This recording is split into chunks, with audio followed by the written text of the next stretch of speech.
Hello, hello. Time for another video. Yay! Okay. This is going to be really different than what you've seen before. This is going to be fun. Actually, well, fun? Oh my gosh. I don't know. What would we define as fun? I'm going to think that this is fun because I'm really interested in seeing what's happening with a lot of colors. But yeah, anyway, let me get into what I'm doing. Basically, I'm going to repeat this, but not exactly. What is this, Chris? What are you talking about? What is this thing? Well, this right here is a color chart. A la Prima by Richard Schmid. And, oh, I can almost reach the book, I think. Hopefully I don't knock everything over. Okay. Big advertisement for this book. I have no affiliation to it whatsoever.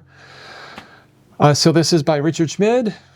This is A la Prima 2. There's a first version and a second version. I think you can only buy the second version. Go buy the second version. It's an expensive book.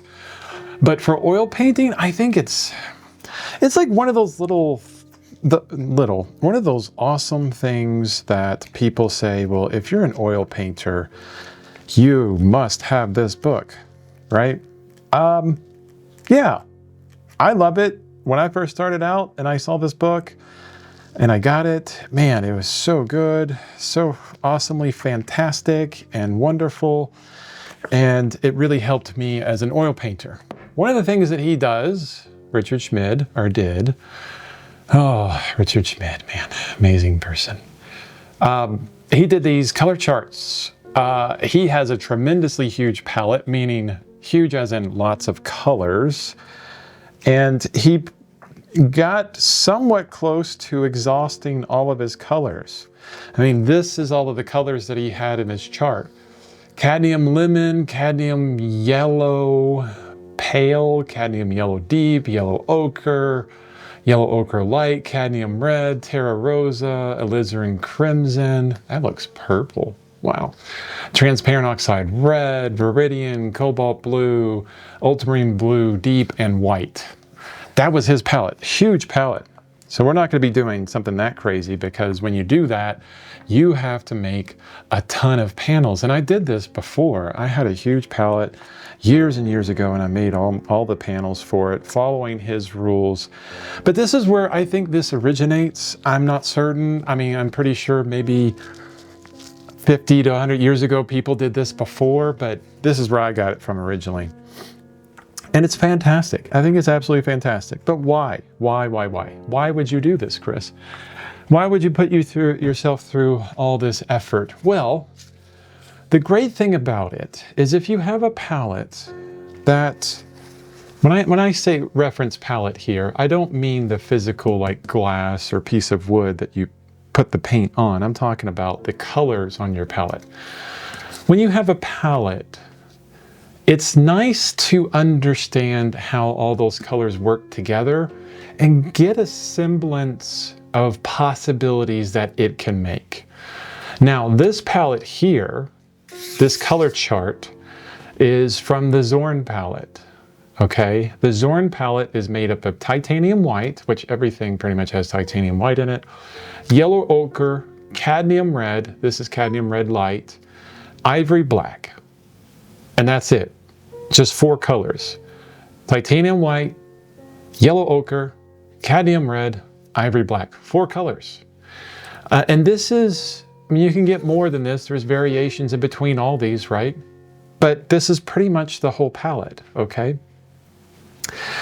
And you get an understanding of how far you can reach with this palette. For example, with the Zorn palette, you can't get any blues, you just get gray. You get these kind of gray colors. Now, this next to a red looks very blue, but you also can't get any greens. This is as green as you can go, okay? But this next to a red looks a little bit more green, right? So there's limitations to it. What's great about these smaller palettes is there's such a harmony through all the colors. There's a tremendous harmony here. And I mean, even if you take the cadmium red out, which is your accent color that's super bright, super intense, I think you would even have more harmony. And that's what I'm gonna kind of try today. I have a different palette that I'm working with, and for weeks and weeks now, I've been wanting to do another color chart, but for this palette that I'm working with.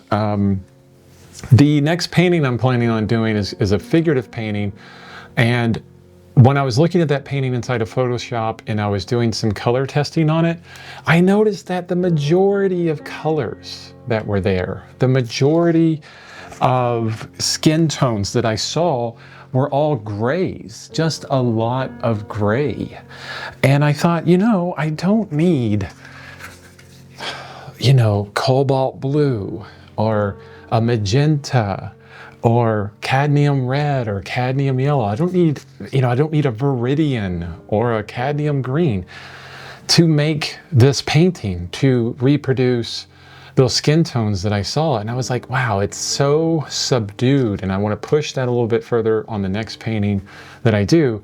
But before I do that, I want to see what this palette can do. And I'm going to talk to you about this palette. I should bring up the colors as well. The palette that I'm going to make this chart with. And if this is, and I'm totally in the way of the camera, I'm sorry, gotta grab these paints. If this is something that you want to do,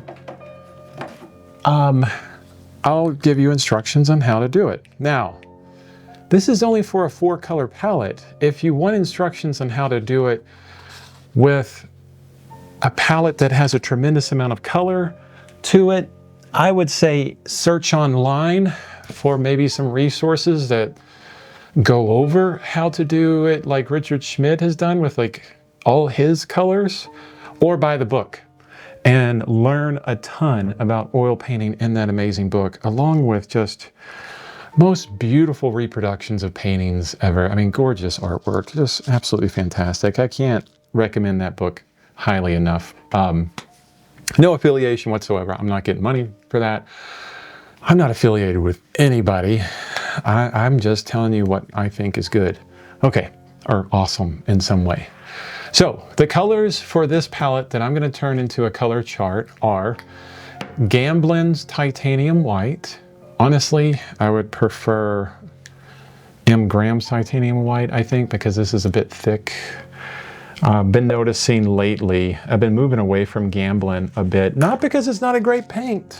It's a great paint, but the body of the paint is a little bit too thick for me. If you like the super thick paint, oh my goodness, I had some kind of paint. I had alizarin crimson on my palette knife, and I just mixed it into my titanium white, which is falling down, and I want to keep it from sliding down my palette. Clean your palette knives better, Chris. Okay, so Gamblin Titanium White, I'm trying to move away from Gamblin because I like M. Graham a bit more. And that's the next color, Yellow Ochre by M. Graham. That's this color here. I like the M. Graham because it's a bit more fluid, a more fluid viscosity to it. I like that because it's easier for me to really pick up a lot more paint and mix it. It also levels out a bit more and doesn't show as much glare. So that's why I like it. You may hate it. It's all about experimenting and becoming your own artist by trying different things and not just listening to me and doing what I say. This is suggestions, but experiment and figure yourself out. Anyway. Next color is Burnt Sienna. This is also from Gamblin. I wanted to do not a red. This red, look how extreme that is. I wanted to subdue this palette even more. Okay, so replacing with Burnt Sienna, which is a great color. It's here we got our warm, super warm, that's super warm, super cool, and super cool colors. As far as temperature, not cool as in awesome. Cool as in closer to blue, but warm and warm, that kind of thing. And that's Burnt Sienna by Gamblin. And then the fourth color is M. Graham's Payne's Gray. Now I moved away from the ivory black that was in this one before. This ivory black is a warm black. It's very warm, Payne's Gray is the bluest black you can get. It's gray, I mean, but it might as well be black. You can get it as dark as ivory black, I think. We'll figure that out soon. And look at that, I just put my hand on my the white that I got off of the palette knife onto my paper towel. I don't like getting paint all over me. I know some artists paint this way, they get paint all over them and they're kind of crazy with paint. No, it just irks the crap out of me. I'm a super clean painter. A lot of people make fun of me for it, but that's fine. That's who I am. Anyway, Payne's Gray. Why Payne's Gray? Well, I wanted to get blues, a gray that's closer to blue. That's one thing in this palette that I was always like really wanting, especially in skin tones, getting a lot of blues in there. And this will open up not only the blues, but also the greens. So Payne's Gray and Yellow Ochre can make some nice greens. If you look at my hand here, I'm older, 50 years old, getting even older. And for the older people out there, they're probably going, yeah, you're still a youngin'. Definitely. Thank you so much. I'll catch up to you eventually. But the older you get, the more you see like through your skin. And I love, look at I mean, you may hate this. Maybe you're looking at this and going, ooh, gross. But look at the veins in my hands here. This blue and green and crazy colors. That's what I want to get with the Payne's Gray, is those possibilities and the kind of reflected light that's really nice and blue. So that should really open up greens and blues here. The burnt sienna is going to tone down all of this red in here with the cadmium red, and the yellow ochre and white is going to be the same. So just really opening up one area and toning down another area. Because I think these pinks, let's put, this is an example of my Caucasian skin tone, okay? Now, if you're a person of color, if you're black, if you're Hispanic, there's definitely better palettes out there for you, right? That can actually reach those tones. This is for Caucasian guy, very, white guy that stays inside all the time and doesn't get out that much, okay? I mean, look at me, I'm super pale, right? So when I say skin tones, that's so generalized. I mean, skin tones are beautiful across so many different races, and people that have sunburns, or people that have crazy cool tans, or people that are just wonderfully dark from amazing countries like Africa, or, oh man, I don't need to go into it. You know what I'm talking about. Love all the skin tones, the wide variety of skin tones. What's really interesting about it is I painted a multitude of skin tones, and they all tend to like revolve around kind of an orangey color, so around orange. Interesting, right? Most skin tones that I've painted. I have seen some individuals that are so wonderfully dark that they get into these kind of grayish dark tones. It's like, man, those are amazing skin tones. Anyway. So for this palette, it does Caucasians somewhat well, depending on all kinds of situations, like what light you're in, how long you've been in the sun, right? How old you are. So it's so meaningless when you say skin tones, okay? Anyway, enough on that. But I wanted to open up the blues and greens, tone this down a bit, and keep the yellow ochre the same. Now, I've talked so much already. Oh my goodness. I am a talker, guys. I'm sorry. I apologize for that. Let's get into the process of this and how you do it. Actually, this is a best example because a lot of this will be doing the same. I'll slow down for this because this is important. If you want to do this exact chart and you have a 4-color palette, I would say follow this way of organizing the swatches, okay? So you're gonna have 12 swatches horizontally and 10 swatches vertically. That's what, 120 of these little mixtures? It's a lot. This is gonna take some time, guys. okay? Because you're paying attention to every single mixture you make. You're really learning your colors or on this palette as you're doing it, and really beginning to understand the differences between yellow ochre straight out of the tube and yellow ochre, like 5% of yellow ochre and titanium white. And then figuring out the steps in between those so it's not too great or not too small. There's a nice transition. It's not only wonderful for learning the colors of your palette, but it's also wonderful for you to develop a sensitivity of tone, of temperature. When I say tone, I mean value, of saturation. So you really become sensitive as you make all these mixtures, not only with your colors, but with any kind of mixture. So it's really wonderful practice to do this. I would suggest it for any artist to do this, but don't do it in infinitum. This has a purpose to it. The purpose of this is to inform your next painting or your next series of paintings.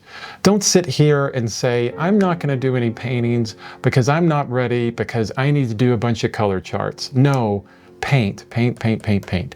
This is in service to you making artwork and communicating your voice. This serves that. Don't spend weeks and months on something like this to wait till you're finally ready to actually make a painting. Start the painting first and then do this, okay? I always tell people that one of the worst things that you can do is get so deep into, I don't know, the BS that surrounds a painting. Like get super deep into that it becomes procrastination for actually making a painting, because this is easy. This is super easy compared to making a painting. So a lot of people will just a lot of artists will stay in this mode and not grow beyond it. They'll constantly be preparing and preparing and preparing and making charts and getting their studio ready and making sure the paper's perfect, the lighting's perfect, the brushes are perfect. Everything's perfect before they even get started painting. No, you don't need this to have a painting. You don't need the best brushes. You don't need anything. Okay, so creative first. Oh, Chris, beat that to death. Okay. So I'll slow down because I think following this, if you have a 4-color palette, is going to give you the best way to see as many variations in this palette as possible. Okay, 12, 10, 12 horizontal, 10 vertical. Okay, you can see that I didn't measure the bottom one so well, so it's a little bit smaller. That's fine, not a big deal. The first 4 by 5 section here, okay, 4 by 5, this area, is yellow ochre plus cadmium red. In my new palette, the one I'm going to be doing, it's going to be yellow ochre plus burnt sienna, okay? The very first column, first 5 here, is straight yellow ochre in the top left, and then a succession of additive white, titanium white to it, in the following values: 100%, 75%, so 100% yellow ochre, 75% titanium white to 100% yellow ochre, 75% yellow ochre to 25% titanium white, 50 and 50 yellow ochre and white, 25 yellow ochre to 75 white, and then 5% yellow ochre to 95% white. Now, I know you're thinking in your brain right now, this one's easy because it's just yellow ochre put right there. Super easy.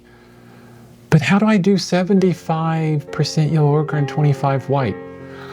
You eyeball it, okay? It's not going to be perfect, all right? And I'll go over the best way to do these. But the most important thing to understand is the top 5, these columns here, are all a color and then white gradually mixed down to it. 100, 75, 50, 25, 5. And you can see that throughout. So you have like the ivory black here, and it gets a little bit lighter. You have this mixture, it gets lighter, it gets lighter, it gets lighter. Okay, so back to this whole section, yellow ochre plus cadmium red. And then the next column, we're going to do the same thing with the white, but we're going to have a different base mixture. Now it's going to be predominantly yellow ochre with a little bit of cadmium red. So 2 to 1. That's the ratio, okay? 2 to 1. And then you do the white down, okay? 100, 75, 50, 25, 5. The third column is 1 to 1. So the same amount of yellow ochre as the same amount of cadmium red, okay? And that could be volume. So you, well, no, it can't be volume. It's different. You might think that, oh, if I have the same little dollop of yellow ochre and the same little dollop of cadmium red, that will be 1 to 1 and it'll make kind of a color. You could do it that way, but it's not going to work out because some mixing strength on colors is a lot greater than others, okay? And you'll find that out when doing these charts. That's another great thing about doing these charts is you'll learn about the mixing strength of a lot of these colors. All right, and the last in this 4x5 is predominantly cadmium red. So 1 part yellow ochre, 2 parts cadmium red. And you can see it kind of switches over, all yellow ochre, and then predominantly cadmium red. And you can see that succession, okay? And then white down.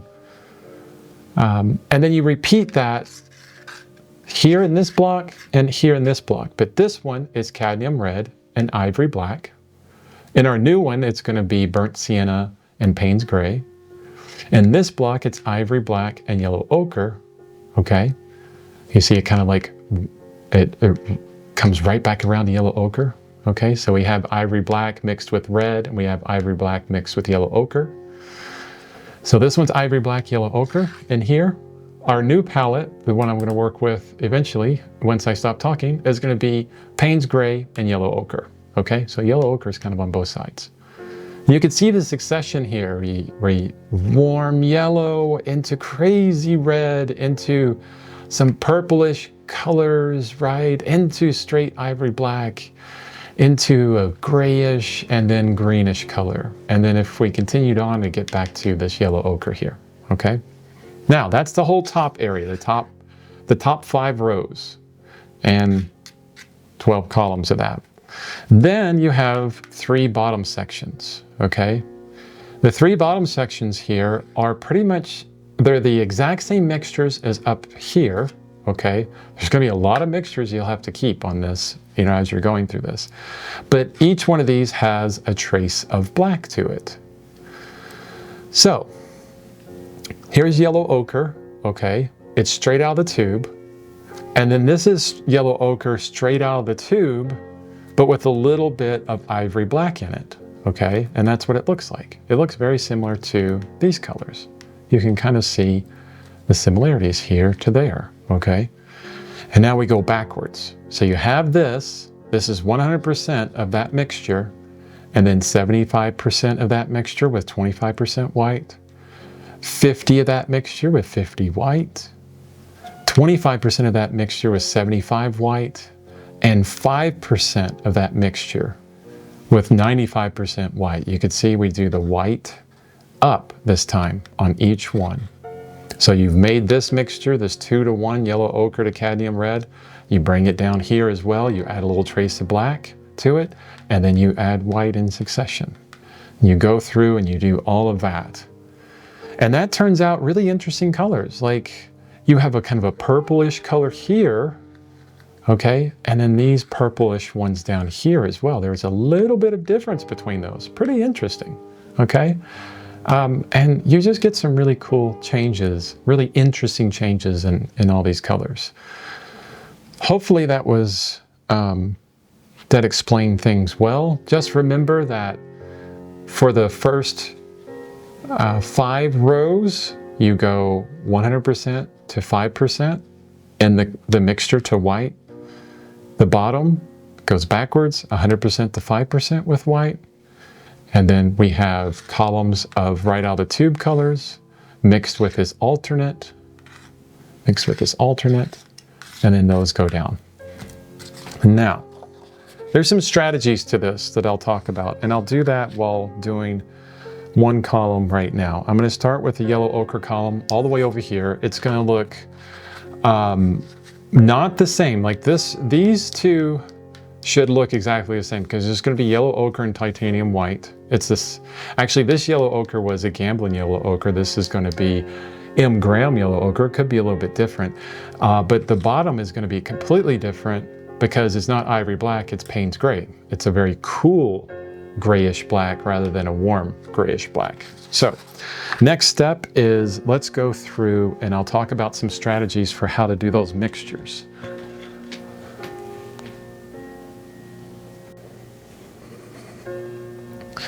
This is going to be a longer video. I mean, that whole intro was 25 minutes. Hopefully everybody watches this fully and I don't get a lot of questions that for things that I said in the video. That's happened with some of my videos where people kind of fast forward and they miss parts of it and then they ask me a question that's in the part of the video. It's okay, whatever. I know we're all busy. Okay, super simple first one. Now, in the Richard Schmid book, he says use a palette knife because, you know, I could see that. You could use a palette knife for this. But it's easier with a brush for me. If you want to learn palette knife, this is a great way to learn a palette knife. Trying to get these squares, like the paint perfectly in those squares with a palette knife. Boy, that's some really good training. I did that once before.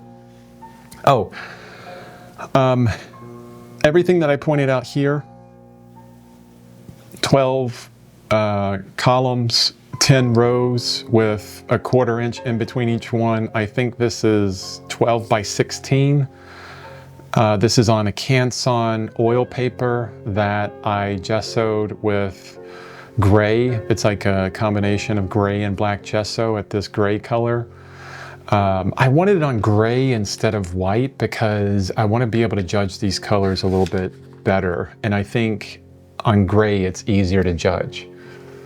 So the first ones are so easy because it is just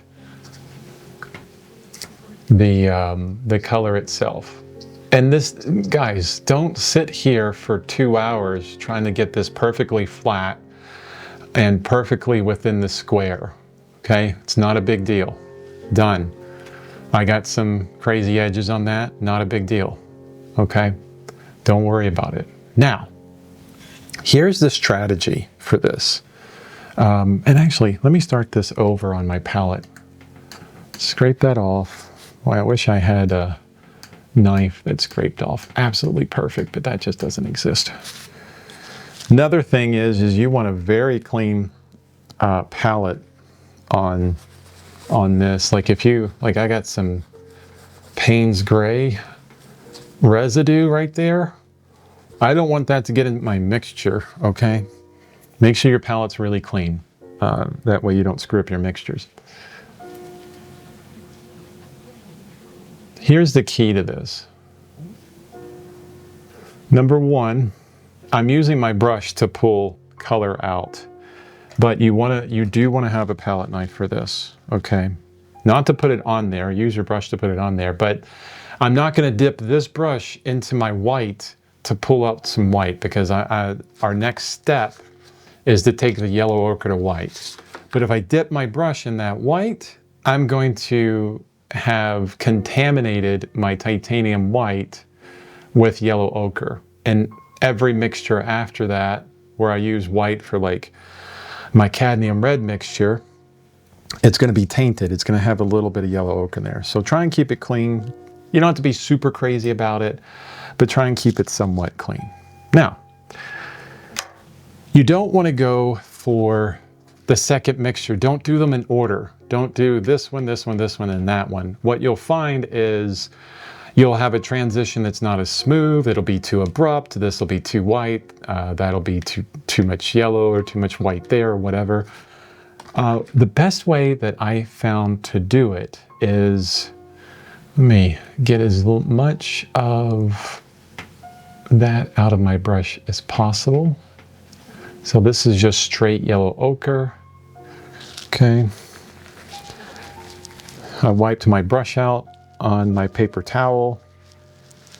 I don't know if you guys see that through all my videos, but I constantly have a paper towel that I'm just wiping my brushes out. I never clean my brushes in between color changes. Wiping it out in a paper towel is more than enough for me. I never use solvents. Yeah, I just want to throw that out there. So you have your white, it's just straight white, and I'm gonna mix in just a tiny bit of this yellow ochre right here. Tiny bit. And I'm gonna judge it whatever I think a tiny bit, because I said 5% of yellow ochre to white. It doesn't mean 5% as in the weight of the paint or the amount of paint, because it depends on the tinting strength of the paints that you're using. Like I could put the same amounts in there, amount of paint, and depending on the brand and what paint it is, it could tint much differently, okay? So it has nothing to do with volume of paint. It has a lot to do with volume and tinting strength. So I'm mixing this together, and I think that looks pretty good, right? I mean, that's really white. That's just a tiny bit of yellow ochre in there. And I'm gonna put that down next. Like that looks good to me, okay? So we're at the extremes of this column. As much white as we can get. I'm gonna call that 5%, okay? That's what I see as 5%. Now, you do want to mix up some pretty good piles because we'll be using all of this later as well, okay? Because we have the bottom part of that column to do. So we'll be using the piles that we mix up for multiple things, okay? So make sure you mix up enough. This is a lot of trial and error. If you don't get it right on the first time, that's fine. We're not going for perfection. We're going for learning here, all right? And part of the learning is figuring out how to mix these, okay? The first charts I made were absolutely terrible. And I got better as I did them. I got better as I went through, you know? Now, what am I doing now? Instead of going for, let me put my palette knife down. Now that we have the yellow ochre and the whitest part, these two, go for the center. Why? Because it's harder to judge 10% difference on either end than it is to look at and compare your yellow ochre with your white and what feels like it's perfectly in between, right? So that's what I'm gonna do. I'm gonna mix some white and yellow ochre together, and what we're trying to achieve, and this is more on value because we're adding white, so we're talking about value here, okay? We're trying to achieve a value that we feel, and yes, this is all about feeling, it's not super scientific, we feel is 50% between these two values. Now, my initial mixture, what I'm seeing here, is closer to yellow ochre. It needs more white. I feel like it needs to be closer to this side. So I'm gonna add some titanium white in there. And every time I dip my palette knife, I'm using my paper towel to clean it off. So let's add some more white to it. This is where you begin to understand tinting strength of your white versus any other color. How extreme it can be, okay? Now that's looking pretty good. I feel like that's like right in between. It could possibly go a little bit lighter, but you know what? We can figure that out after we do the other two colors, because it isn't like you can't adjust these. If you put one down that is maybe too dark or too light, adjust it, okay? You can scrape it off and then put another one down. So that looks pretty good. So we're gonna go in the 50% position. Put that down. Again, I'm not worrying about whether or not this is perfectly within the squares. Also, when I created this chart, I mean, you probably have seen like the vertical lines are kind of leaning. That doesn't matter. It doesn't have to be perfect. The purpose of this is to have the colors next to each other so you can get an understanding of what the palette can do. It doesn't matter that one square is bigger than the other square or whatever, or that it's at an angle, or even that they're squares. It could be circles, okay? It doesn't matter, all right? Now, the next thing we're gonna do, and I should have mixed up a bigger pile of this, okay? Because we're gonna use the middle pile to make the other two. So let's put some more yellow ochre in the center with some more white, but I'm going to clean my palette knife first before dipping into the white as my white is dropping down. And here's a little trick. What I'll do, because I'm trying to match the color that's already there, I'll mix up this whole pile just about, but not the whole pile. Okay, I'll leave a little bit of what I mixed before at the top there, and there's a little bit of difference between what I just mixed and what's at the bottom. I need a little bit more white.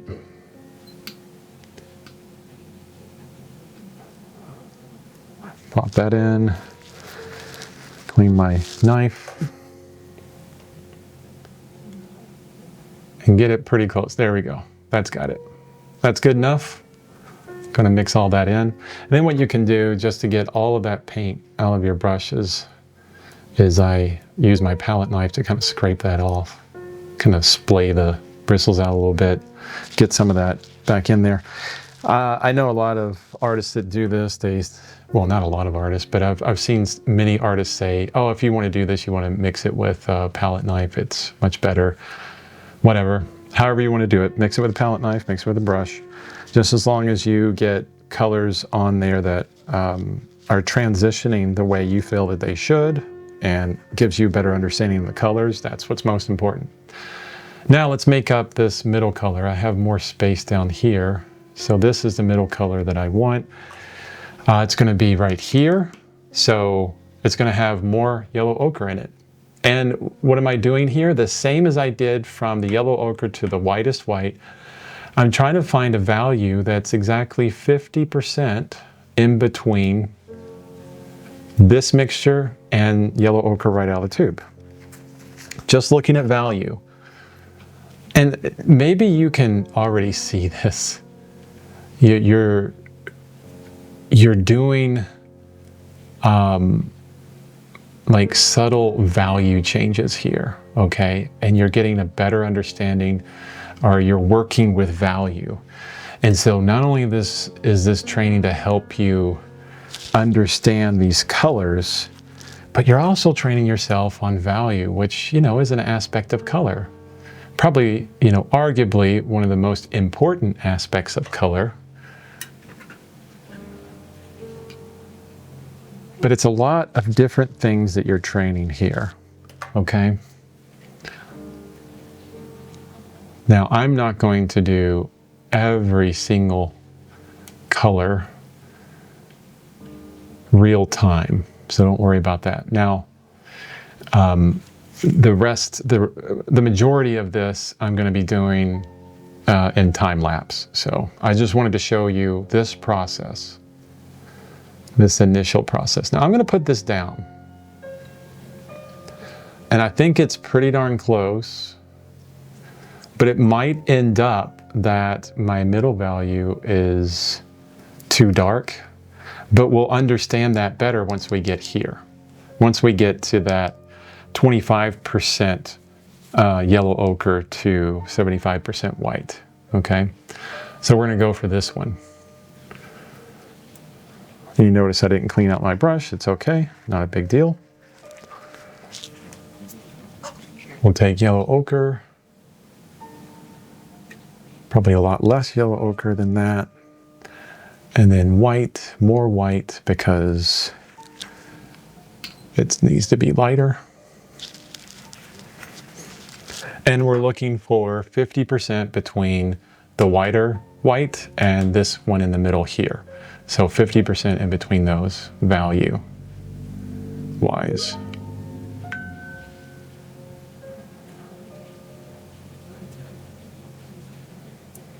Now that needs to go lighter again. Like I said before, you're not going to get this perfect the first time you ever do a palette chart. You will learn as you go.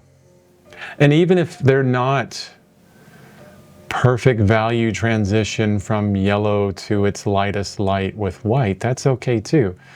You get close, you'll get 75 to 90% of the way there, okay? And you'll still learn a whole bunch about your palette. So let's put this down and see where it's at.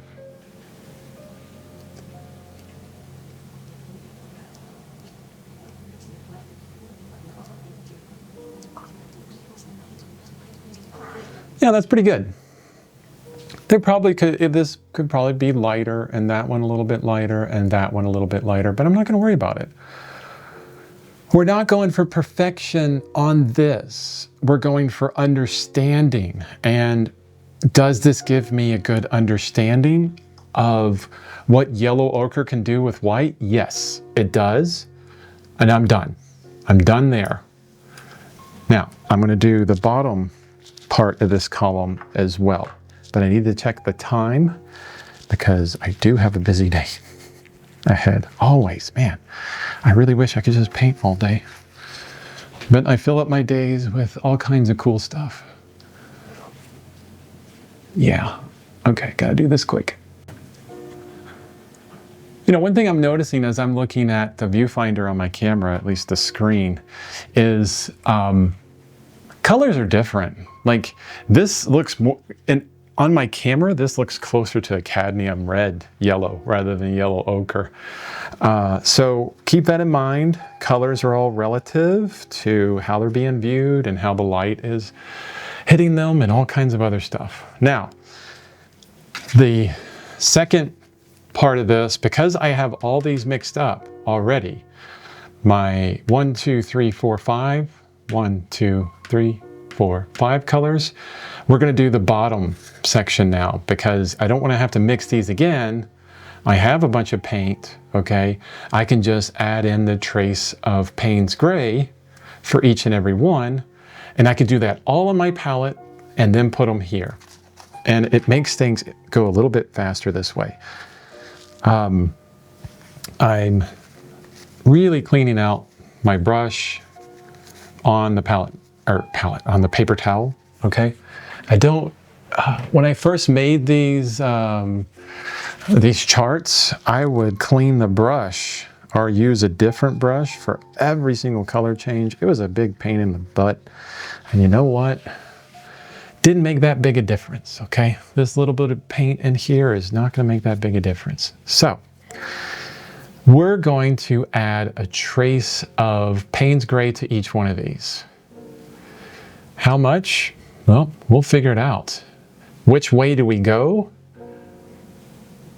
I want to start. I think it's best to start from this end at your lightest light first and then move to your darkest because my guess is I'll have to add more and more Payne's Gray as I go this way, and it'll be easier to keep those transitions in line if I do it that way, okay? Could work the same way, you know, kind of going back and forth. Yeah, but I'm gonna do it this way. I'm just gonna take in like a tiny bit of this Payne's Gray, just a little bit on the corner of my brush here, and mix it in. Oh, geez, boy, that really changed it. That really changed that color. Let's see how I'm leaving a little bit of that original next to it. Actually, I'm gonna go ahead and put this onto our chart. I love how much that changed. That's fantastic. Look at that. Look at that difference in color. Look how gray that went. Man, That's amazing. That is absolutely amazing. I mean, we went straight towards green on there. It's a greenish gray. Look how fantastic that is. So it's one thing that's really wonderful about this is just how it will open your eyes. You know, that was the tiniest bit of Payne's Gray, and it really changed that titanium white and yellow ochre mixture. So I know that at least for that, be careful when adding Payne's Gray to your lighter mixtures with titanium white. It's really going to affect it, right? Of course, I'll be doing it like 5 or 6 more times. So let's do it again. Just a little tiny, you know, on the end there. And I'll mix it here. Wow, that changes so much. Mixing it in there really good. If there is a little trace of that original color in there, that's fine, that's fine. Not a big deal. Not going for absolute perfection here. Let's see what that looks like.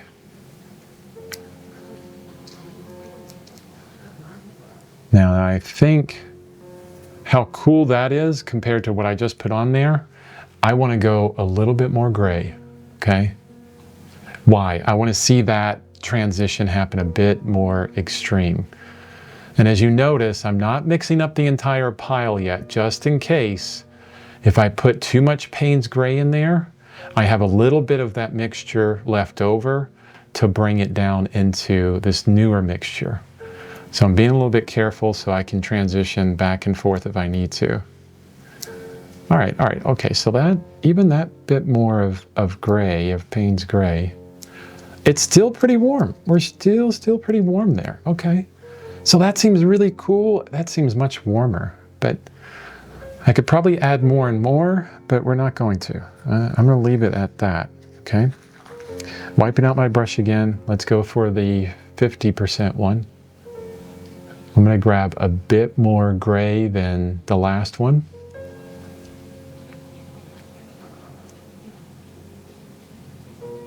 Mixing that together. I only have limited space here on the palette. Wow, that's looking really interesting. Let's see what that looks like. Oof, look at that color. That kind of goes back to that greenish look, right? That one I think is a bit too warm. The second one I did. So now I'm going to go back to it. I'm going to clean out my brush as much as I can with my paper towel. And I'm going to grab some more of that Payne's Gray and put into this mixture.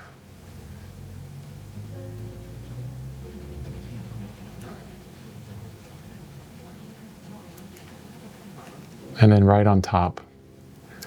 What I'm doing is, you know, maybe a little bit more Payne's Gray. This is part of painting as well. If you're working on a painting and you want to adjust a color, a lot of times you'll have color already on your canvas and you want to adjust it. And so what happens is you begin mixing on the canvas. So this is part of the game. Okay, part of the learning process. And that, I think, is a better transition. It's cooler, cool. That one even looks warmer now. Wow. Okay, let's go for our fourth one. I don't have very much paint of this mixture mixed in. That's too much Payne's Gray, I think. I think that's too much. It really darkened it up.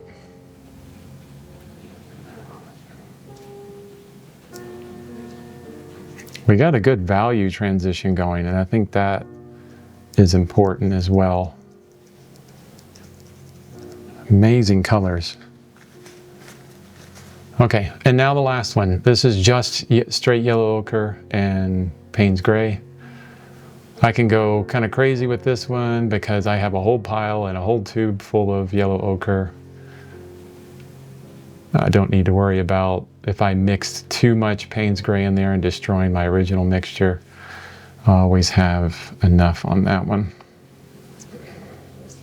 And that got a lot darker. Let's add in some more yellow ochre to bring that value down some. See, that's another thing. Like, I'm learning, well, I've already known this, but oh, I'm so smart. I already know this. Oh, Jesus. It's something that bears repeating because I have to repeat things all over the time because my one neuron comes back to it. You don't have to lighten up things with white all the time. I mean, if I needed to lighten that up, yellow ochre will lighten it up. Okay? It's lighter than what I mixed, you know? Little things like that, man, go a long way. I mean, that's like, you know, the essence of art. Just learning these little things that just improve your painting ability, your painting skills. Okay, look at that. We got our first column done. Let's review it. All yellow ochre in this first one with titanium white. That's all it is. Yellow ochre, titanium white, like pure yellow ochre, and then just a trace in that titanium white. And then we did the 50 in between each one to see if we could get a value that goes in between those two, right? And I think that's pretty good. Maybe it could be a little bit lighter, close enough. And then we did 50-50 between these two, 50-50, and got that, right? And we ended up with a pretty good transition. Does it have to be perfect? No, it doesn't. It gives me a great understanding of what yellow ochre does with titanium white. And then we took all those same mixtures and added just a trace of Payne's gray in there. And look at these beautiful colors. Those are gorgeous colors. I love the grayness in them, the greenish kind of gray. I mean, I could see that being used in multiple places in skin tones. It's fantastic. Okay, the next steps, because I will actually pick this up tomorrow, but the transition for you will be instant because I'll just cut it, start up a video tomorrow. The next ones, I'm going to be doing the same exact thing with a second column, third column, fourth column, but instead of being yellow ochre right out of the tube, this is going to be 2 parts yellow ochre to 1 part burnt sienna, okay? And then adding titanium white to it, having all those mixtures made up, so 5 of those mixtures, and then adding a trace of Payne's gray to the rest of them. So your first mixture on these needs to be a big pile of paint because you're going to repeat it. You're going to use some of it for every single square afterwards. Okay, so big pile here so you have enough for all the other squares. Okay, so you'll see me fill up this whole thing, then I'll probably stop and do the burnt sienna column with you and the Payne's gray column with you, and then we'll move over. And then after we're done, we're gonna have this beautiful, I mean, it's already gorgeous. Even that one column, oh my gosh. I can't wait. It's already gorgeous. We're gonna have just a wonderful understanding of this 4-color palette, and I can't wait to get to the end of it. It's one of those things where I could spend hours just mixing this up and trying to understand all these different colors and how they mix. I think it looks beautiful on gray. I can't wait. The other thing I'll do is, like I do with this one, I always keep this next to my easel. When I'm using this palette, when I'm using this palette, I'll keep this chart next to my easel to reference. It's a wonderful way to learn color. It takes some time, takes some effort, but if Richard Schmid does it, and you know how amazing he is, we could all do it and learn a lot from it. I know I'm already learning a ton. So far, I love yellow ochre and Payne's gray. That's gorgeous. So fantastic. It could be like my new forever palette. We'll see. We'll see how far we get on it. I'm going to shut up for right now. And then you just watch the time lapse for the next ones.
Okay.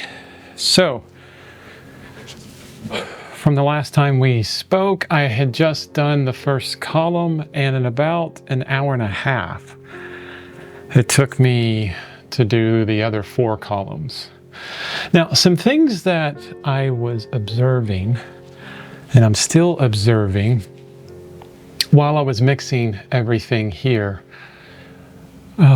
value plays an important part in a lot of these mixtures and the transitions.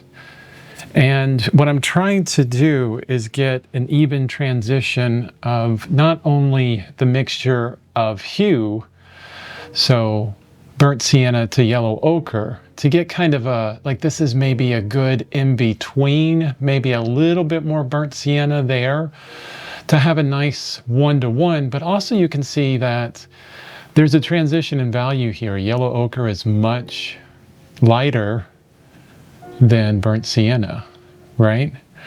So trying to get that transition good. And then also, of course, the same with the transitions from the top to here, those value transitions to go pretty even between the darkest or the pure paint into the white with just a trace. But the closer that we get to burnt sienna, which is a darker value in all, you can see that those transitions, you know, up here in this corner is a lot darker and then a lot lighter, right? So there's a much more subtle transition between yellow ochre and titanium white than there is between burnt sienna and this white here, because these values are so different, right? So you should see a smooth value transition between all these as well, but that becomes really hard to do. Like these two values, these two values, these two values, and of course all the white values are pretty the same, very similar. You can kind of see darker, a little bit lighter, a little bit darker, same value. So that's really hard to do. But I wasn't worried about it too much because I can still see, you know, a harmony throughout. I can understand what's happening here. Let's say with this row, yellow to a more red, like a peachy red, and I can kind of see the in-between between the two. It's like a yellowish peachy kind of thing. It's pretty nice. So even though those values aren't like this perfect transition, which I don't think you should ever go for, I think it still tells a story of what's happening. And I think that's really important to remember. Don't sit here and mix, or make the chart 5 different times because you think that value transition should be absolutely awesome. No, the purpose of these color charts is to give you an understanding of how these colors work together and how they transition with different mixtures. I really love all the mixtures here with a little bit of Payne's Gray, and that's one thing I noticed. If you're using the same brands that I'm using, which is M. Graham Payne's Gray, Gamblin Burnt Sienna, M. Graham Yellow Ochre, and Gamblin Titanium White, what you will see, and it has to be the same exact brands as well, because different brands have different mixing qualities, different tinting strengths, all kinds of stuff. What you'll see is that, man, I just needed the tiniest bit of the Payne's Gray to adjust these colors down here. I think the first column, I maybe have a bit too much Payne's Gray in there, but that's fine. I can understand, like if I added a little bit more of that original color, like yellow ochre here, I can understand how it would kind of change, you know? It's not that far off. But those transitions are really interesting. Actually, I really love the colors. And the most important thing is comparing, like, do you see a change between this and that when adding Payne's Gray, or this one and this one? And I do. It's such a subtle change between here and here. These are the same exact hue mixture, but this one just has a little bit of Payne's Gray in it. Grays it out really subtly. Like, this is like, you know, these tones just passed into shadow just a little bit, like they're almost going into shadow. And it gives me kind of a use for those, like, wow, this, you know, I can really understand how to really subtly change a lot of these hues to gray them out a little bit, push them back a little bit, push them into shadow a little bit, very subtle. And I love how we got green here, and then there's more of a blue tinge here, and then it goes into these pinkish, well, really like a peach type color here, and then our yellow up here, and then somewhat of a red, right? You can also see the harmony, you know, there's tremendous harmony within the new palette versus the old. I mean, look at the transition between yellow ochre and cadmium red light. I mean, this cadmium red just, I mean, it's a beacon that your eye goes to of saturation that blows out everything else on this color chart. So it's kind of nice that Burnt Sienna is, you know, brings a bit more harmony throughout so far. And we'll see. I mean, I still have the rest of Burnt Sienna plus Payne's Gray to do. And then this will be Payne's Gray and yellow ochre, and then the additions of black within those. So I've done 5. I still got 7 more columns to do. So that's probably going to be another 3 hours to finish all these. But I'm really excited about this palette. I think, especially for the figurative work that I want to do, the specific figure that I am doing next is in a very particular light. They have a very particular skin tone, and I think this palette would work tremendously with that. I think it's very important to not assign tasks for specific colors. For example, pointing to this color and saying, that's my perfect flesh tone that I can use. You know, for what and when? For a very pale Caucasian person in a very warm or cool lighting scenario? So that's really specific. That's the only place that would work. Maybe. And that doesn't even account for the transition into shadow, or fingertips to get a little bit more red, or toes to get a bit more red, or the green of veins that you see. So don't assign specific tasks for color. What you can do is just understand the generalization of how they work with each other. This is bluer than this. This is greener than that. You know, that's really helpful. You could look at, like my hand here, and maybe you've mixed up this tone really well, like that specific area. And then you say, well, it's going into this vein here. It needs to be bluer. So maybe I'm up here with that tone, and then I come down to here, and then over to there. Just in this one little area for that, for my hand, and I'm up in the fingertips right up here. Maybe I'm using that and some of that. And throughout all this, I'm probably staying away from these mixtures and that mixture, right? Yeah, it really depends on what you're doing. And then as soon as I change the light, or it goes into shadow or whatever, you'll have a completely different scenario. I can't really cast a light or cast a shadow here, but so yeah, super awesome. I can't wait to continue on with this. Yeah, it's I would think the first time I talked a lot, so far I've probably spent 2 hours, another 3 hours. So if you're doing this the same rate that I'm doing it, 5 hours to make this, you could probably do it in a day, but I'm actually breaking it up because, life and all that other kind of stuff. Hopefully, this is looking good for you and you're understanding some of this. I'm going to fast forward or time lapse until I finish the next 4. So I'll stop again with the Payne's Gray column and we'll talk about that. So see you in a bit.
And hello again.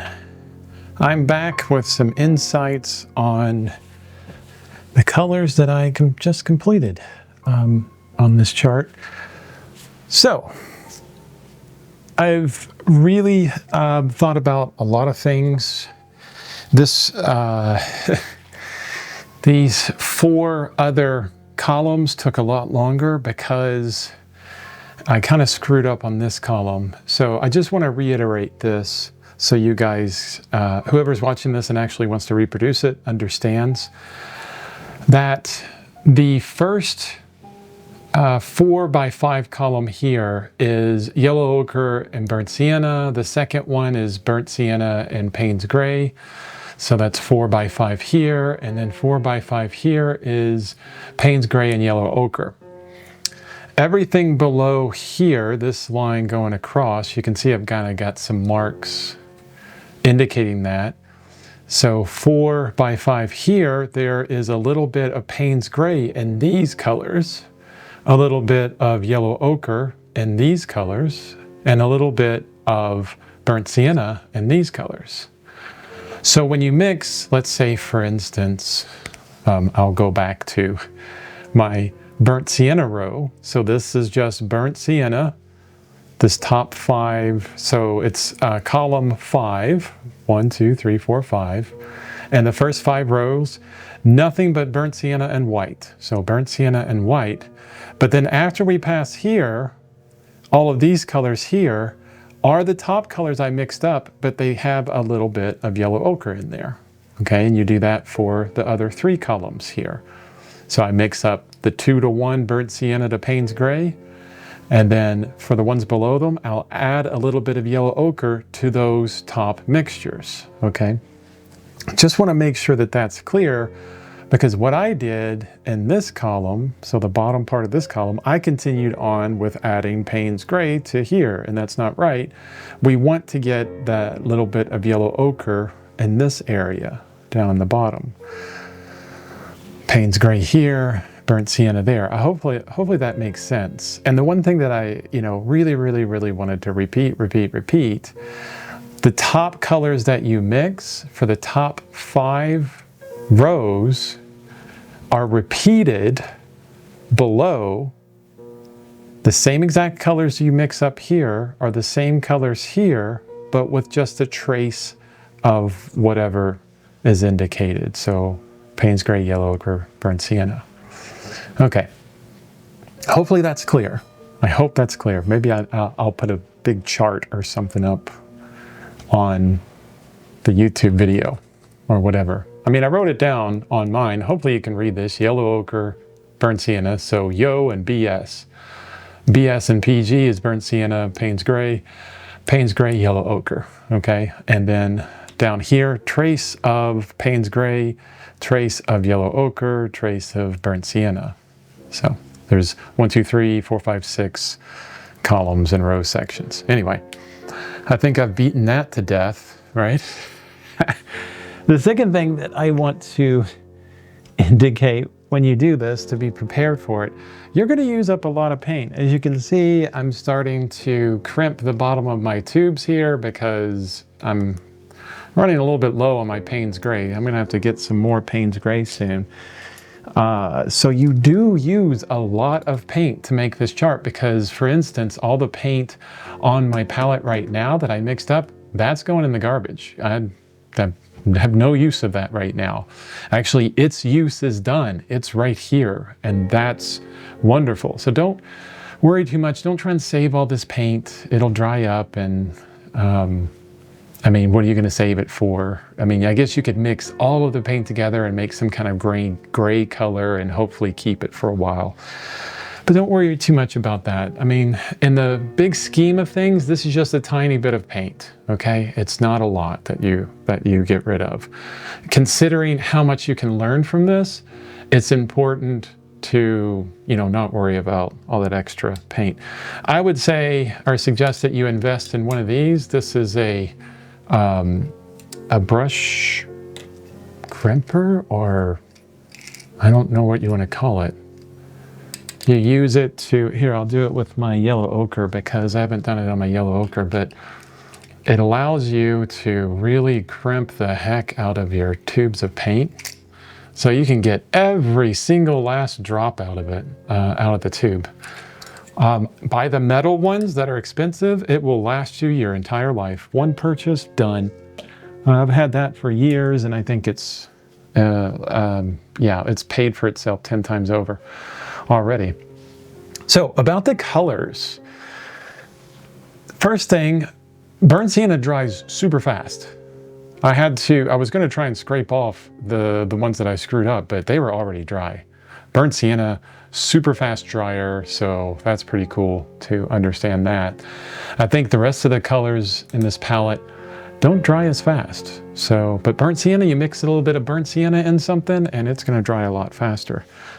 So that's really interesting. Also, man, you can get some really rich browns. You know, with burnt sienna, it's more on the red side, but you add a little bit of Payne's Gray and yellow ochre to it, and you get this really rich brown area in here, which is nice.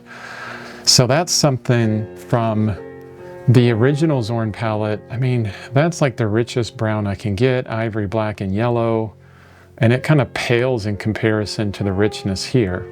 So if you like browns, or if you're doing a painting that needs rich browns, you know, you can look at this chart and go, oh, that color makes some cool mixtures that I want to see there, right? So that's a cool possibility. The other thing is, you know, the difference between, so this column here, which is burnt sienna and Payne's Gray 1:1, and this column here, this is 1:2 burnt sienna, and 1 part burnt sienna, 2 parts Payne's Gray. I think I could have added a lot more burnt sienna into this, because the transition between these two, you see the kind of a brown and then straight to a gray, is a bit jarring. I think that the transition here could be a little bit better. And the other reason why I know that is because I'm getting more of a greenish tone here, right? So I may think about, after this dries, doing another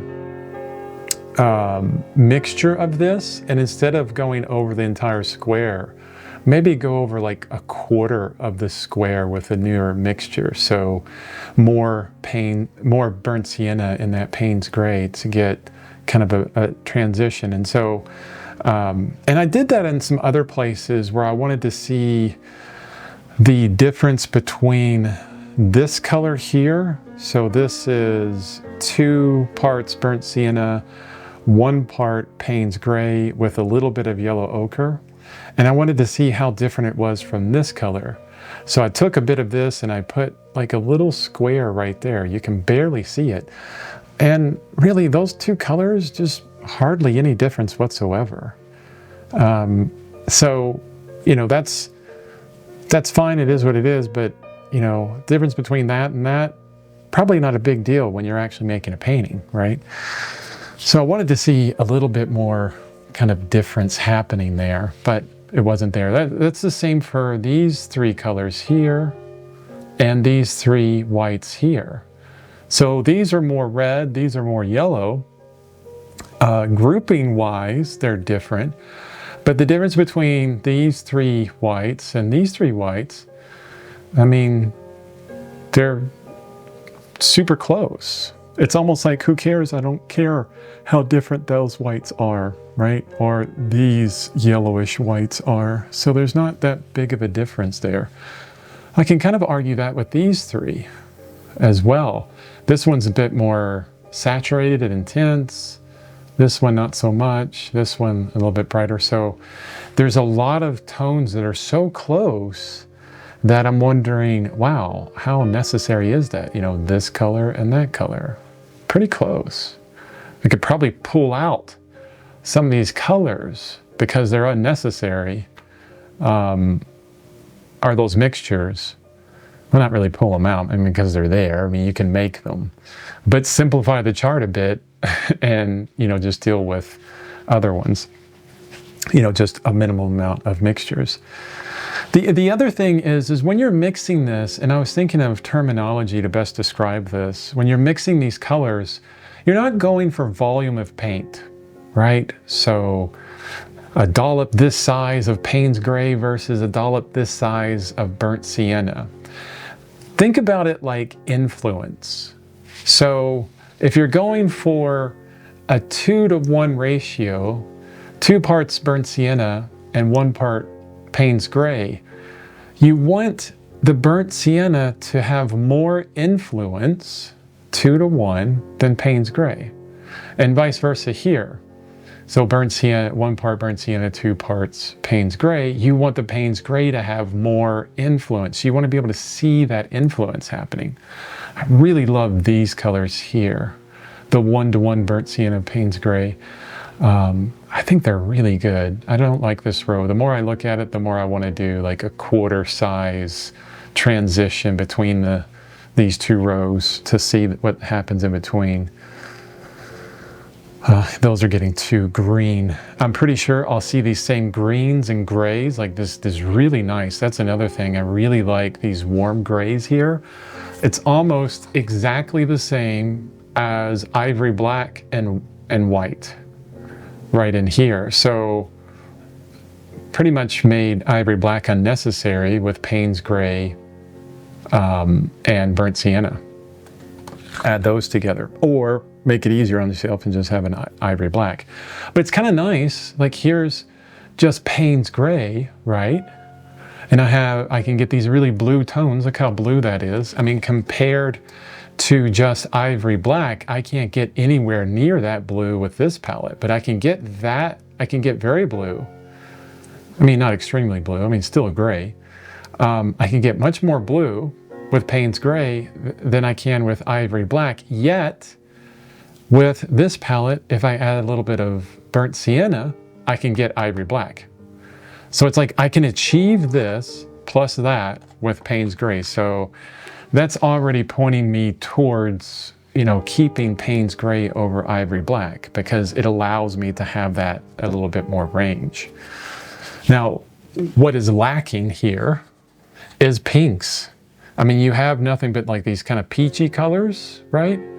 Which I think is closer to Caucasian skin tone, you know, in a specific light, like my skin tones, in very specific light, than this very intense pink color, right? But you do give that up. If you're wanting to do a painting that someone's wearing a pink dress, don't use this palette I'm trying to build, right? You would want a cadmium red light or a cadmium red to get those pink dress colors, right? The other thing I'm giving up so far, which, yeah, I don't think I could achieve it at all, is purples. Like there's no purples on here at all. I mean, on the new palette. I mean, there's some purples in here, some nice purpley kind of colors. So if you're doing something that gets close to purple, I mean, that's kind of a nice kind of grayish purple color. I can't get anywhere near that. Where I think my new palette, or this new chart is going to shine, is greens. I think when I start with these last 3 columns, Payne's Gray and Yellow Ochre is going to make some really nice greens. So it's a give and take on things. I mean, when you're working with such a limited palette of only 4 colors, black, white, burnt sienna, and yellow ochre, you're always going to give up something. I mean, if you really wanted to create a palette or have a palette that can reach every color on the planet, or the widest gamut of color in the color wheel, my suggestion would be a white and a black. The blacks really don't matter. And then for each of your primary colors, yellow, red, and blue, you would have split primaries. So you would have a cool red and a warm red. So like cadmium red and alizarin crimson. For your yellows, you would have a cool yellow and a warm yellow. So a cadmium yellow and a lemon yellow, okay? And then for your blues, you would have a warm blue and a cool blue. So ultramarine and cyan. So if you had a split primary palette, you would have a total of, let me see, white, black, and 2 times your primaries. That would be 8 colors on your palette versus 4, so you'd be doubling your whole palette. And the reason why I don't like that is, well, that's fine. It isn't like I like it or don't like it. I think it's a good thing. The reason why I don't do that is because the one thing you give up on a split primary is this inherent, oh, the word just left my brain. The inherent harmony of these palettes. There's a harmony of colors, okay? When you have a split primary, you can go to all extremes. You can go super red, super yellow, super blue, right? These super purple colors, very pink, really bright greens, things like that. And you really have to work on those to make sure that your harmony is there. You limit, well, maybe you don't limit how much you have to mix, but that's neither here nor there. I mean, mixing is just part of the game. But yeah, that's it so far on this. Hopefully you're liking how this is going. I'm enjoying a lot of things about this palette. Again, I think the shortcomings of it is a lot of colors, like this one here and that one there, so close. This one here, that one there, this one there, that one. Like a lot of these colors in the center, there's such similarities on either side of the middle line that it's almost like unnecessary to have those mixtures into it. And it could be because maybe I need to add a little bit more yellow ochre in here to see more influence and move it further away from there. That could be possible. But yeah, that could be probably the only limitation on this palette, is there's a ton of harmony, but a lot of things that are pretty close, which is harmony. So I'm complaining about what the palette does. Which is, okay, kind of counterintuitive. But anyway, I'm just rambling now. If you have any questions so far, put something in the comments or go to my website, send me a contact. I'll get an email and I respond to those a lot better. But anyways, I got 3 more columns to do. I'm going to do those tomorrow because like every day life comes in the way and I can't spend 6 or 8 hours on art every day. I wish I could. Actually, I wouldn't be able to do that anyways. I mean, my maximum is like 4 hours a day painting before my brain is dead and it's time to recuperate and pick it up again tomorrow. Again, I'm rambling. Sorry for talking so much. All right, I'm going to get back to these 3 columns. It'll be tomorrow for me, but in like 2 seconds for you. So continue watching.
Wow, the color chart is completed.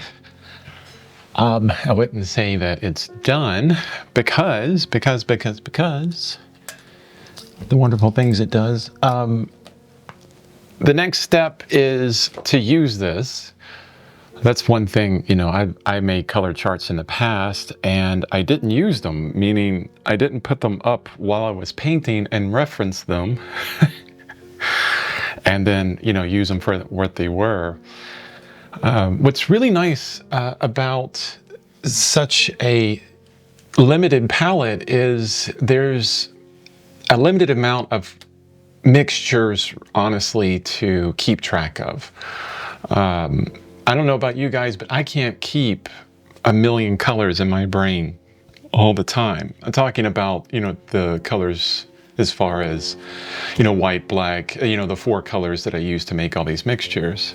And if you remember at the very beginning of this video, which is probably tremendously long after I've edited it, we talked about Richard Schmid's palette, and he has 9 colors, and he makes the amount of charts he makes. He has the first chart for all the colors with white, and then 1, 2, 3, 4, 5, 6, 7, 8, 9, 10, 11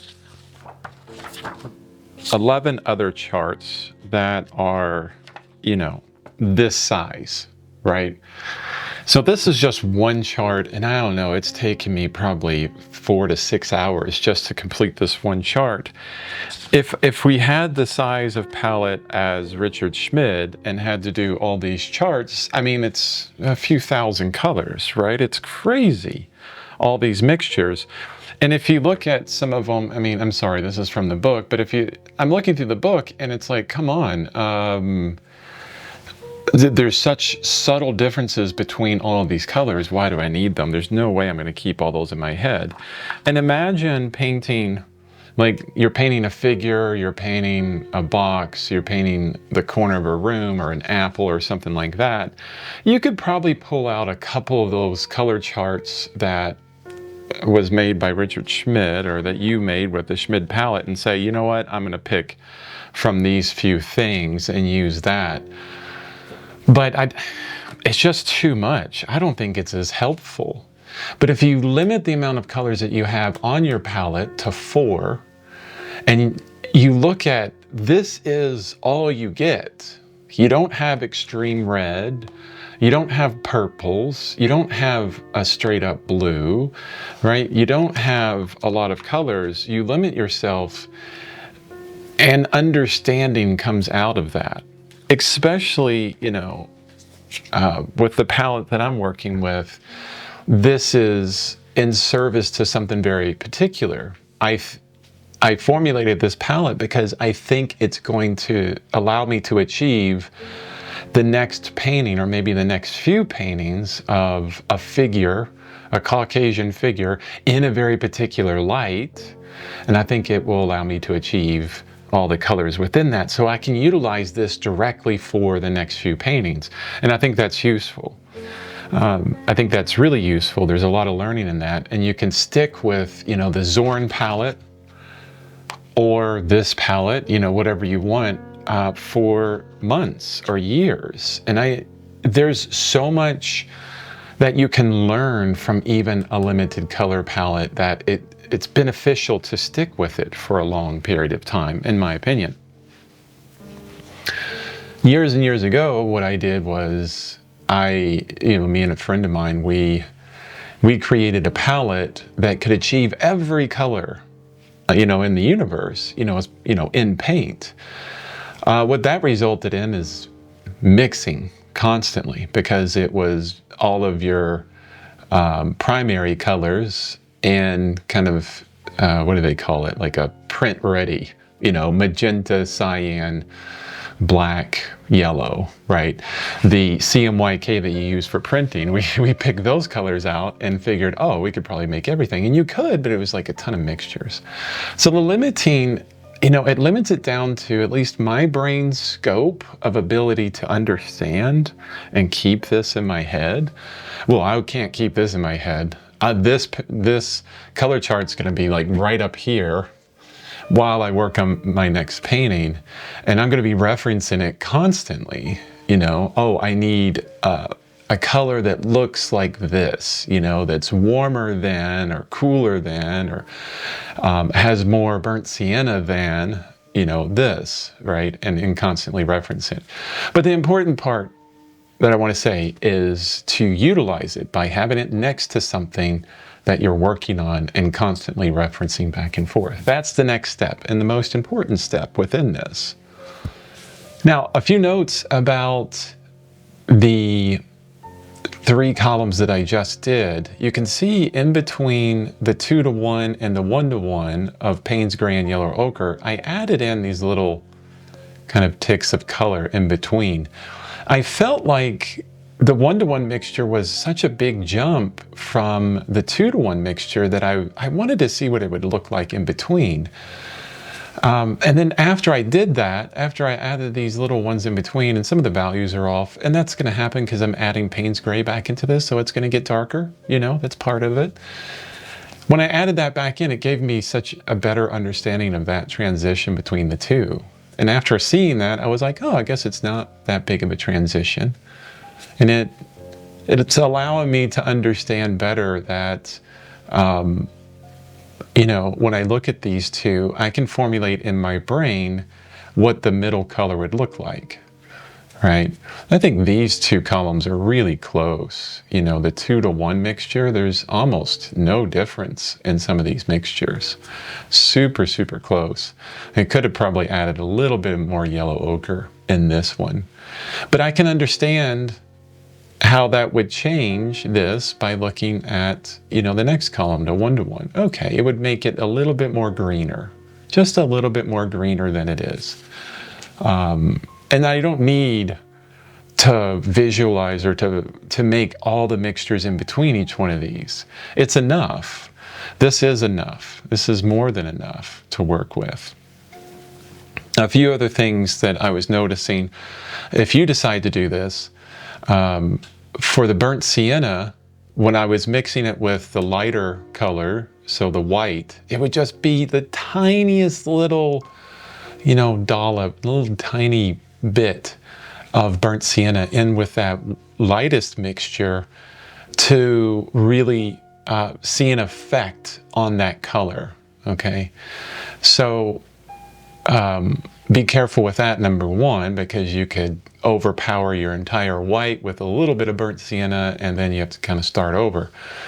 But the more darker you get in adding burnt sienna, the more burnt sienna I needed to add in order to see some kind of effect within that mixture, some kind of influence on it. So it was more and more burnt sienna. And it was the same way for all mixtures. The darker it gets, the more of another color you needed to see more of the influence, especially when you're in these really dark colors, like the Payne's Gray, like adding anything to it, you have to kind of go overboard with it just to see the influence of it. So that's why I was saying, 2:1, 1:1, and 1:2, these mixtures is not volume of paint, how much paint you have. It's how much influence this color has within the other. So there's, 2 influence of Payne's Gray versus 1 influence of yellow ochre, 1-to-1 influence, right? And that's subjective. So there's a lot of subjective choices. You feel that, it depends on the lighting you have. It depends on your eyesight. It depends on the colors you have and the brands. But what I'll reiterate a million times, because I like to do that all over the time, sorry. This is not about being perfect. If you do this, don't try and get the exact color matches that I have. Don't try and get this perfect ultimate value transition or transition in colors. Do what you can, get it somewhat good, but the most important thing is, provide understanding for yourself. There was a couple mixtures in here. I can't remember. I think this one here, I changed it up because the value was, you know, it didn't give me an understanding of value range. So I was like, oh, I'll make that one a little bit lighter to increase my understanding of what will happen within those colors, right? The 2-to-1 Payne's Gray to yellow ochre. So I changed it up. And that was most important because I was like, wait, I don't understand that. So let me add in more of this other one so I can get a better understanding. The next thing I did was, well, the last column.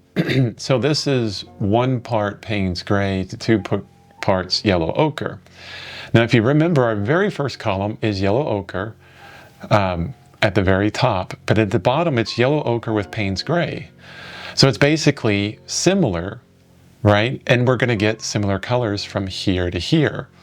So what I wanted to do was make sure that this 1 to 2 Payne's Gray was different than this one here, different enough so that I could see something happening between the two. If I just made these exact colors again, because it's Payne's Gray and yellow ochre, I wouldn't gather much understanding. So I made sure that my initial mixture was a little bit different so that all the other mixtures would be different in some way. And they really are. I mean, you can see that this column here, the very, very first column at the bottom, it's much more warm.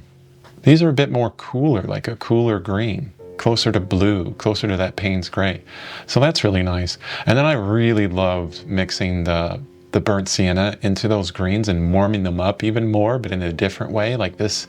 These are warmer than these here, but I would say that down here with the burnt sienna has the same warmth as the very first column, but it's more of a reddish warm rather than a yellow warm. I think it's closer, could be closer. Some of those colors are closer to this column in some way. And again, you'll have a lot of colors that you can go, wow, well, you know, this color is almost exactly the same as one of these over here, this one. You know, you can kind of see the similarities between them and how close they are. And does that matter on your painting? Well, it depends on the painting. Depends on how close of, you know, color and value you can see. Like these two, I mean, just so similar that I would not worry about being, you know, that mixture. I would just say burnt sienna and Payne's Gray. No need for yellow ochre, maybe. And I get that color and I'm close enough, right? Other things, another thing, and I said at the beginning of this video that I was using my brush to mix more than anything, but I switched, you know, I'm going to eat my words on this one. I switched back to the palette knife, and it is so much easier to mix paint with a palette knife than it is a brush. And to be able to see the colors, because you can flatten it out with the palette knife really nicely so that you don't get all kinds of glare. The brush will cause glare with its bristles, and it's just easier to mix with a palette knife. And if you do this and you're like, I don't know what Chris is talking about because it's so hard to mix with a palette knife, well, this is a great opportunity for you to up your skills in a palette knife and mix colors a little bit easier and make it easier for you once you learn it a little bit better. Because it is a skill. Learning to manipulate a palette knife is definitely a skill. So yeah, okay. This, I don't think I need to talk anymore. This is the, I'm going to call it a different Zorn palette. Let's go over the colors one last time. M. Graham Payne's Gray, Gamblin Burnt Sienna, M. Graham Yellow Ochre, and Gamblin Titanium White. And there we go. Hope this was super helpful to you. Hopefully you are inspired enough to do a chart for yourself that's either the original Zorn or this alternate to it. Maybe do both if you're so inclined, although that's a ton of mixtures and could cause you to do, you know, several days. But like I said, the most important thing, do it and then use it, okay? Do it and then use it. Use it on paintings, use it multiple times. Don't just make this palette and do it for one painting, or make this chart and then do a painting based on it, and then, you know, that's the end of it. You don't do it anymore. Or maybe you hate it. Maybe you do that, you hate it, and you're like, ugh, I'm gonna go back to my multicolor palette that I like. Well, do the color charts for whatever palette you enjoy, and then learn a little bit more about your colors. Also, pick up that Richard Schmid book. It's Essential Alla Prima 2. No affiliation on that whatsoever. I'm not affiliated with any companies. I don't make money off of any companies. I just tell you what I think is awesome. So there we go. Thank you so much for watching this long video. If you've made it this far, have a wonderful rest of your day. Bye-bye.